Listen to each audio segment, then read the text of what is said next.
Hi, I'm Adam Greenman from Greenman Garden Tools, and today we're going to look at maintaining and looking after the humble workhorse of any garden, the garden knife. So let's get stuck in. So before we get stuck into the maintenance, I thought I'd give you a quick overview of our version of the garden knife. This is our budding and grafting knife. This is our two-bladed model. So you've got your classic hooked bill knife as well as your straight clipped blade. The straight clip blade is great for finer work. It's razor sharp, it's nice and sturdy as well, so it's good for taking cuttings and making those finer detailed cuts at the end. And this little rose section here is a bark lifter, so when you're grafting you can lift up the bark and make your insertion and then drop your bud in there. This is the general purpose blade. And it's a nice hook design. This is a classic design, and what it does, it helps hold and trap the medium when you're cutting. So for things like twine, for instance, it's not going to slide off the end, it holds itself in there. Really good for cut flowers.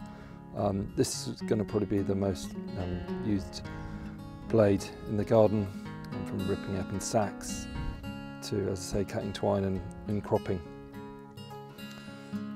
So what we're going to do first before we get started with the sharpening is give the blades a quick once over and make sure there's no damage or any chunks missing. It shouldn't happen, but sometimes if you drop it or hit something that's harder than steel, that might make a little dent or a chip. But no, these look absolutely fine. And then what I tend to do is give them a quick once over with a wire wool to get rid of any gunk or sap.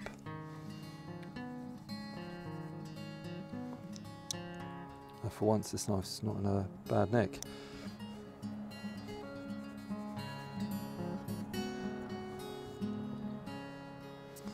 And then starting with the hooked blade, I mean, don't let the hooked blade put you off. It's just as easy to sharpen as a straight blade. This might scare you, this curve a bit, but it's nice and easy.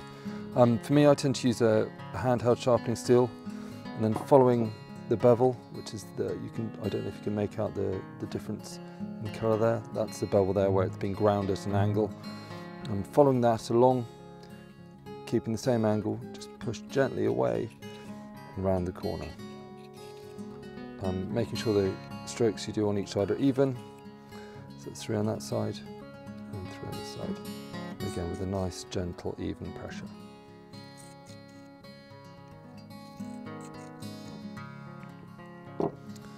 Then moving on to the grafting blade, exact same principle, following the bevel,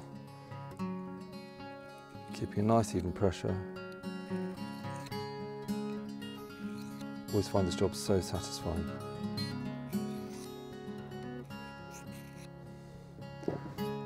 So there we go.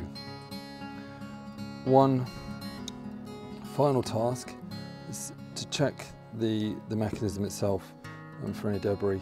I tend to drop a little bit of oil in here just to loosen it up, because that tends to be where the sap likes to hide. Open it, close it a few times just to free it up.